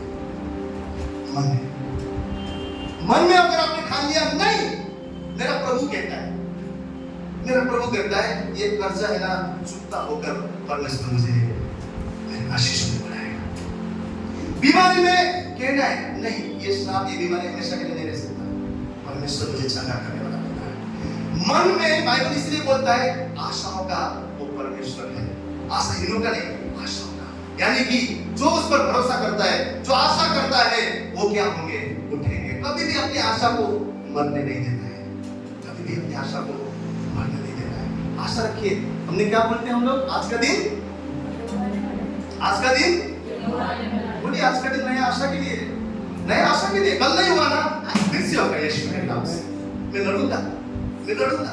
कल नहीं हुआ ना, ये चीज में मैं फेल हुआ, आज का दिन तो मसीह का है, आज का दिन तो यहोवा ने बनाया है। मैं उठ खड़ा होऊंगा, प्रकाशमान होऊंगा उस वचन रूपी तलवार को लेकर। इसलिए मैं कहता हूँ, शैतान है ना, वचन सुनने नहीं देगा, सुनने नहीं देगा। आप जानिए, उसके ट्रिक को जानिए। 10-10 क्या बोला, शैतान चोरी करने आता है, तो वचन सुनने नहीं देगा, आपको डिस्ट्रैक्ट करेगा। आप यहाँ हैं, नहीं तो सिर्फ शरीर नहीं यहाँ है। क्यों पता है? शैतान को पता है, ये वचन अगर इधर बस जाएगा ना, और मैं जो तीर छोड़ता हूँ ना, ये वचन के द्वारा ये फाइट करेंगे और अपने जीवन में विश्वास के द्वारा महान सामर्थ को देखेंगे। उसको पता है, उसको पता है, वो वचन को आने नहीं देगा, आने नहीं देगा, बसने नहीं देगा। छुपाने तो दूर की बात है, वो आने नहीं देगा। इतना आपको डिस्ट्रैक्ट करेगा, आपको लगेगा ठीक है ना, आराधना किया, कल सुबह तो बाइबल पढ़ा था, हो गया, एक चैप्टर पढ़ा, मनन नहीं करने देगा, वचन को पसंद नहीं देगा, चोरी करने का। क्यों? वचन रूपी तलवार से तो शैतान का नाश कर होता है। जब बुरे बुरे विचार, जब बुरे बुरे ख्याल, जब नुकसान की बातें, जब हानि की बातें, ऐसा चीजें शैतान थॉट्स लेकर आता है, मेरा कुछ नहीं हो सकता। आपको पता है कोविड के टाइम में कितने जन सुसाइड किया, कितने जन डर के मारे मरे, कितने जन आशाहीन होकर मरे। आपको पता है कई सारे लोग ने आत्महत्या की। क्यों? उनके जीवन में कोई आशा नहीं थी, कोई आशा नहीं थी, कोई वचन नहीं था। लेकिन जिन्होंने अपने हृदय में वचन रखते हैं, वो शैतान जो भी थॉट्स लाता है, वचन अंदर है, वचन अंदर है। नहीं, ये नहीं हो सकता। यीशु के नाम से मैं तुझे भड़काता हूँ, यीशु के नाम से मैं तुझे भगाता हूँ। तलवार परमेश्वर का वचन बोलता है, परमेश्वर का वचन बोलता है। परमेश्वर के वचन को अगर आप हृदय में छुपाएंगे, जब शैतान इस हृदय में जब युद्ध को लेकर आएगा, तो वचन से आप शैतान को नाश करेंगे और आप अपने जीवन में विजय देखेंगे। लेकिन हम क्या बोलते हैं? पास्टर प्रार्थना करो, बहन प्रार्थना करो, दीदी प्रार्थना करो, अंकल प्रार्थना करो, बिशप प्रार्थना करो, आप से बड़े परमेश्वर के दास हैं, हाथ रखेंगे। अरे बाबा, युद्ध तो आपका भूमि पे इधर है ना, भूमि मन है, भूमि इधर है। प्रार्थना करेंगे, अभिषेक पाएंगे, दूसरे दिन के बाद क्या, दूसरे हफ्ते के बाद क्या, संडे से घर जाने के बाद क्या? वो तो रुका हुआ है द्वार पे अटैक करने के लिए। तेरे घर में कुछ नहीं होगा, पति कभी नहीं सुधरने वाला है, लिख के लेने पड़ेगा। लेकिन वचन अंदर है, वचन अंदर है, तो आप वचन में बोलोगे नहीं, मेरा यीशु मसीह जीवन देने आया है। मैं विश्वास करता हूँ मेरे घराना में परमेश्वर का उद्धार होगा।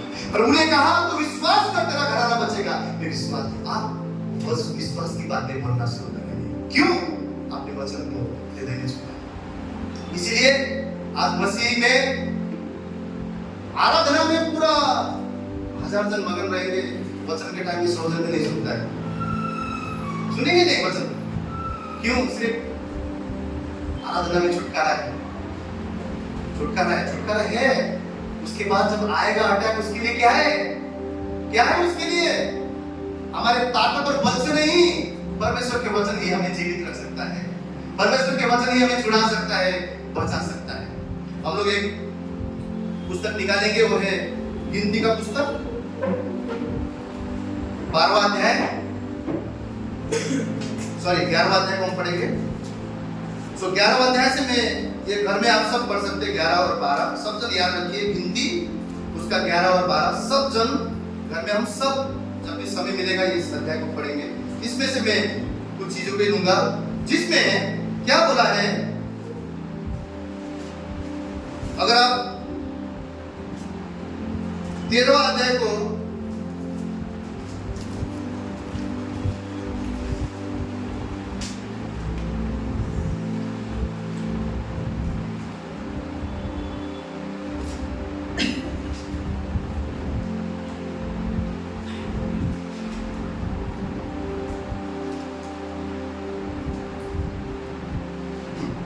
तेरहवां अध्याय से अगर हम देखेंगे तो पहला वचन सिर्फ वहां पे क्या लिखा हुआ है, फिर यहोवा ने मूसा से कहा, कनान देश जिसे मैं इजरायली को देता हूं उसका भेद लेने के लिए पुरुषों को भेज, वो उनके पितरों के प्रति गोत्र के एक एक प्रधान पुरुष हो।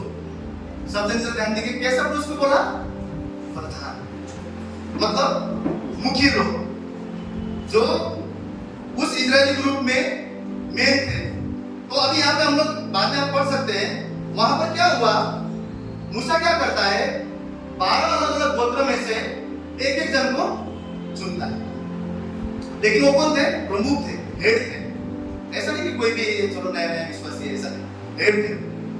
12 जन को चुनता है।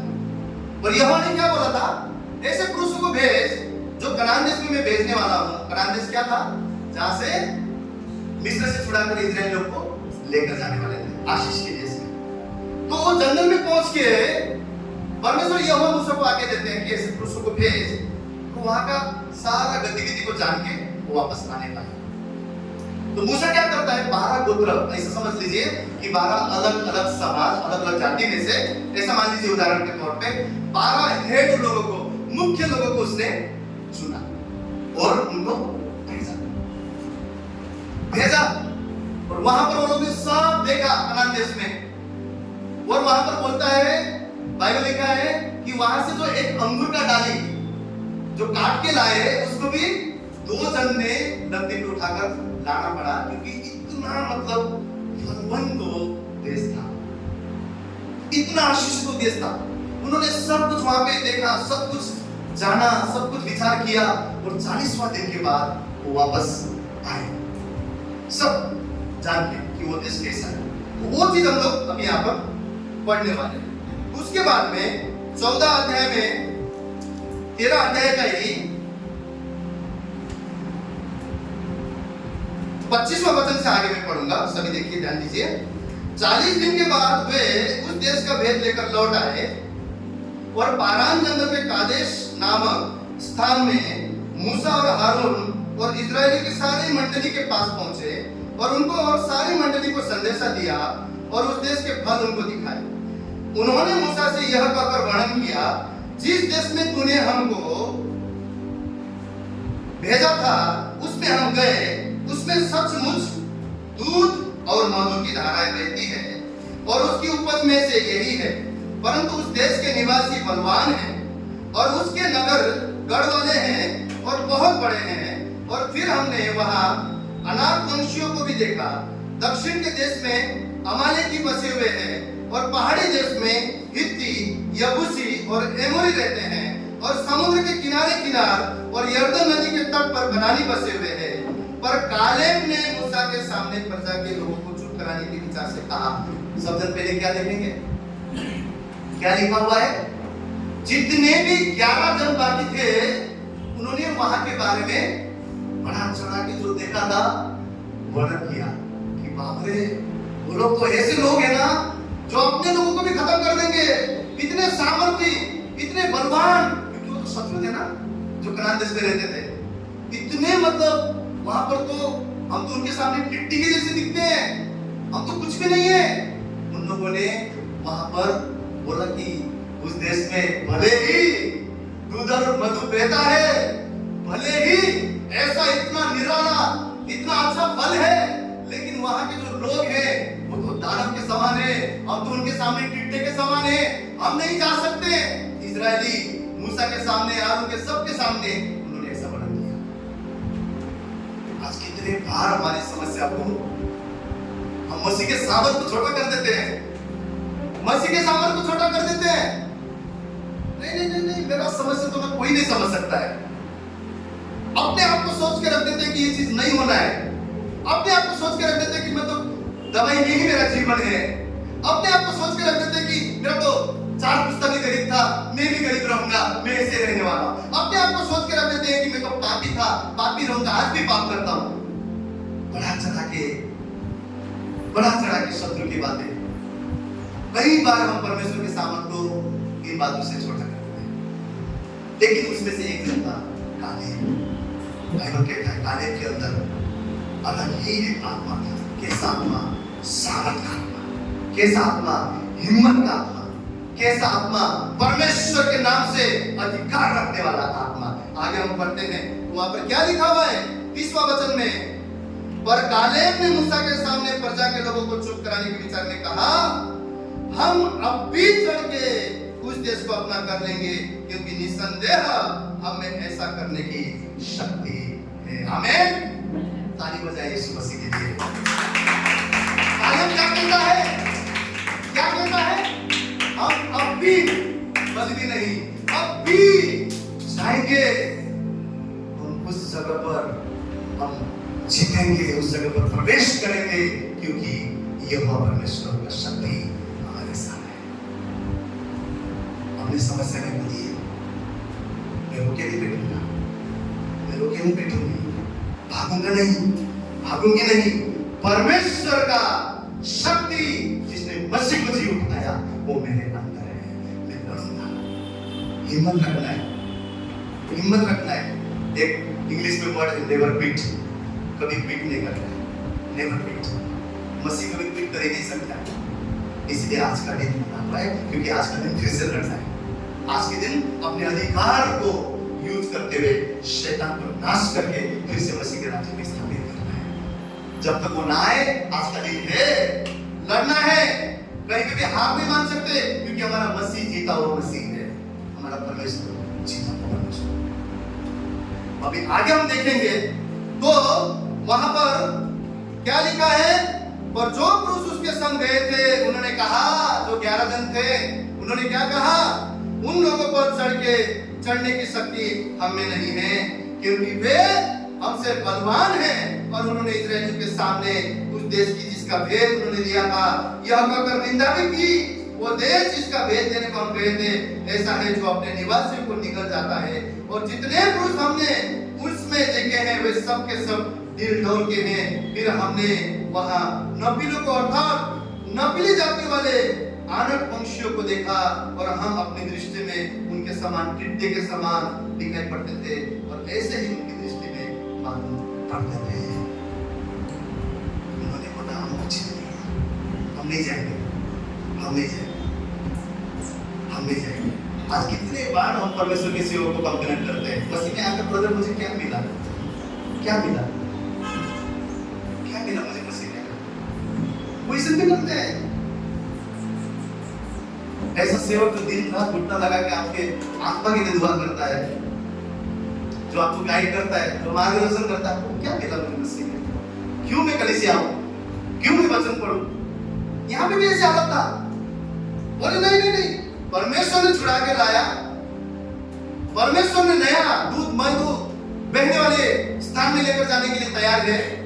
और वहां पर बीच में पहुंचकर ये जानते हुए भी हमारा खुदा हमारे संग है, फिर भी डर गए, घबरा गए।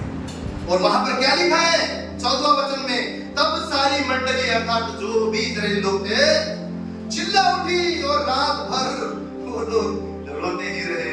कब तक रोते रहे? रात भर रोते ही रहे। कब रोता है इंसान? जब विश्वास नहीं होता है। कब डरता है? जब पता है मेरा परमेश्वर छोटा है, परिस्थिति बड़ा है, तभी होता है। अगर जिसको पता है मेरा परमेश्वर सामर्थ है। यहाँ पर हम देखते हैं इस्राएली रात भर रोए और रोने लगे, और मूसा और हारून पर गुड़गुड़ाने लगे, और सारी मंडली उनसे कहने लगी, भला होता कि हम मिस्र ही में मर जाते या इस जंगल में ही मर जाते। यहोवा हमको उस देश में ले जाकर क्यों तलवार से मरवाना चाहता है? हमारी स्त्री और बाल बच्चे तो लूट में चले जाएंगे। क्या हमारे लिए अच्छा नहीं कि हम मिस्र देश में लौट जाएं? फिर वे आपस में कहने लगे, आओ हम किसी को अपना प्रधान बना ले और मिस्र में फिर से लौट के चले जाएं। देखिए उनकी बुराई, उनका विश्वास, उनका डर परमेश्वर के लोगों को भी बाजू में हटा कर कहते हैं, अब हम क्या करें? एक ऐसा जन को बनाएं जो हमें वापस वही गुलामी में लेकर जाए। इस समझौता का जीवन है, समझौता का जीवन। कई बार हम तकलीफ को सहना नहीं चाहते, मुसीबत को सहना नहीं चाहते, थोड़ा भी कुछ हमारे विरुद्ध को नहीं सहना चाहते। हम समझौता करने की कोशिश करते हैं। पहले बेटर था, पहले अच्छा था ना, मसीह को इग्नोर करना चाहते हैं, परमेश्वर की चीजों को इग्नोर करना चाहते हैं, प्रार्थना को छोड़ना चाहते हैं, बाइबल को छोड़ना चाहते हैं, धीरे धीरे मसीह संगति को छोड़ना चाहते हैं। क्यों? हमारे मुताबिक नहीं हुआ। क्यों? हमारी इच्छा के मुताबिक नहीं हुआ। जो विश्वास करता है, जो जानता है जो जानता है मेरा परमेश्वर ने मुझे छुड़ाया है, जो जानता है मेरे लिए उत्तम बातें उसने रखा है, जो जानता है मेरा खुदा हमेशा भला है, वो पीछे नहीं हटेगा, वो हिम्मत रखेगा। कालीब के समान उस पवित्र आत्मा के द्वारा भयंकर हिम्मत के साथ बोलेगा, मैं मसीह में जीवन से नहीं मरना। कालीब के पास बोलता है बाइबल अलग ही आत्मा था। तो इस्राएली लोग वहां पर गुड़गुड़ाने लगे। कई बार परमेश्वर के लोगों को भी हम दोष देते हैं। कई बार दोष देते हैं। जिसने हमको वचन सुनाया उसको भी दोष देते हैं, जिसने हमको प्रभु मिलाया उसको भी दोष देते हैं। मसीह बोलते थे, क्या हुआ? हमारा जीवन तो वैसे ही परीक्षा में जाता है। सारे के सारे इजरायली वापस गुलामी में जाने के लिए तैयार हो गए, परंतु अब हम सुनेंगे यहोवा ने क्या कहा। उसके बाद 11वें वचन से आगे आप घर में पढ़ेंगे तो मूसा उन लोगों के लिए परमेश्वर से विनती करने लगता है, दुआई देने लगता है, बोलता है परमेश्वर यहोवा इनके ऊपर दृष्टि कर, इनके ऊपर दया कर। अगर तू ऐसे इनको मारेगा, क्योंकि यहोवा क्या बोलता है, अब मैं इनको ना खत्म कर दूंगा, अब मैं इनको मारूंगा, अब मैं इनका नष्ट करूंगा, क्योंकि मैंने उनको छुड़ा कर लाया, मैं इनको ले जाने के लिए तैयार हूं, परंतु ये जो उनका गुड़गुड़ाना है इसकी वजह से मैं इनको नाश करूंगा। लेकिन मूसा क्या कहता है? मूसा परमेश्वर से विनती करता है, कहता है परमेश्वर यहोवा तूने इनको छुड़ा के लाया, अगर तू नहीं लेके जाएगा तो बाकी लोग क्या बोलेंगे कि जंगल में ही मरवाने के लिए यहोवा ने लाया, यहोवा ने इसे छोड़ने के लिए लाया। वो मूसा अपने हिसाब से परमेश्वर को अनुग्रह दिखाने के लिए, उन पर दया करने के लिए ऐसी बातें बोलने लगता है। यहोवा परमेश्वर क्या बोलता है, एक वचन को हम पढ़ेंगे, 20वां वचन। यहोवा ने कहा, तेरी विनती के अनुसार मैं क्षमा करता हूं। बोलिए क्षमा करता हूं, क्षमा करता हूं। आगे देखिए, परंतु मेरे जीवन की शपथ सचमुच सारी पृथ्वी यहोवा की महिमा से परिपूर्ण हो जाएगी। उन सब लोगों ने जिन्होंने मेरी महिमा मिस्र देश में और जंगल में देखी और मेरे किए हुए आश्चर्य कर्मों को देखने पर भी 10 बार मेरी परीक्षा की और मेरी बातें नहीं मानी, इसलिए जिस देश के विषय में मैंने उनके पूर्वजों से शपथ खाई उसको वे कभी देखने न पाएंगे। परमेश्वर ने क्षमा तो कर दिया, परंतु परमेश्वर ने कहा अब ये वो देश को नहीं देखेंगे। क्यों पता है? क्यों पता है? अविश्वास भी पाप है, अविश्वास पाप है। जब आप अविश्वासी हो जाते हैं ना, परमेश्वर के अंदर में पाप है। उस समय में परमेश्वर यहोवा ने कहा, ठीक है मूसा तेरी प्रार्थना के मुताबिक अनुग्रह करूंगा, क्षमा करूंगा, परंतु मैं उनको मैंने वादा किया हुआ जो इनके पूर्वजों से मैंने वादा किया था उस जगह पर मैं नहीं पहुंच सकता। बाइबल क्या बोलता है?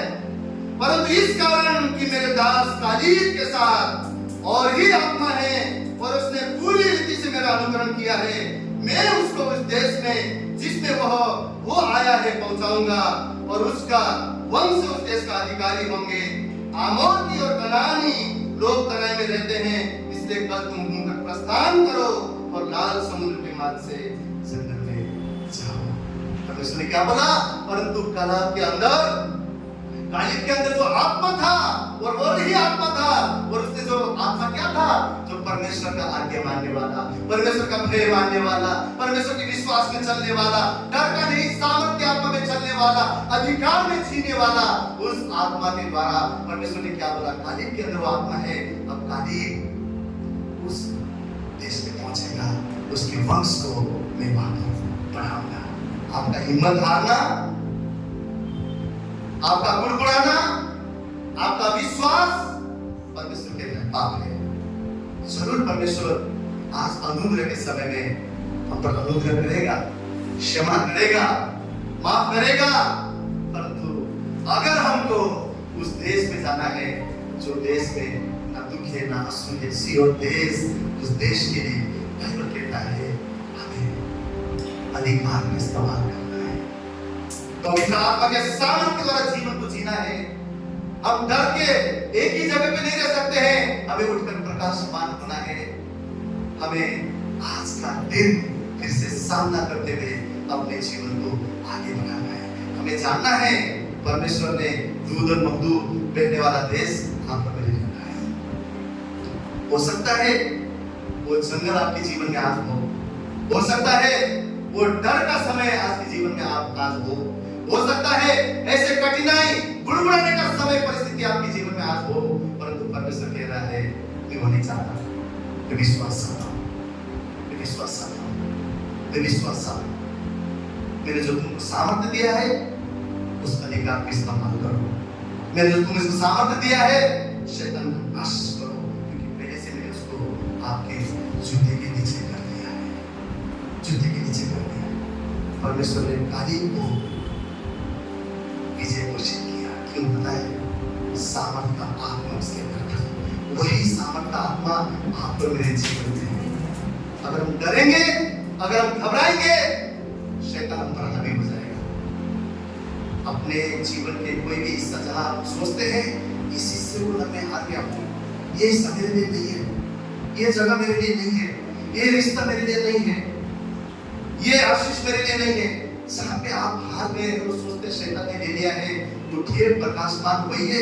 जो सामर्थ परमेश्वर ने आपको दिया है उस वचन रूपी तलवार के द्वारा उसका खंडन कीजिए, नाश कीजिए, उठकर फिर से प्रकाशमान होकर विजय का जीवन जीइए। परमेश्वर कहता है मैं तुम्हारे साथ हूं, मैं तुम्हारे साथ हूं, मैं तुम्हारे साथ हूं। क्या चाहता है परमेश्वर? वो कहता है मैं तुम्हारे साथ हूं, लेकिन लड़ना तुमको पड़ेगा, लड़ना तुमको पड़ेगा।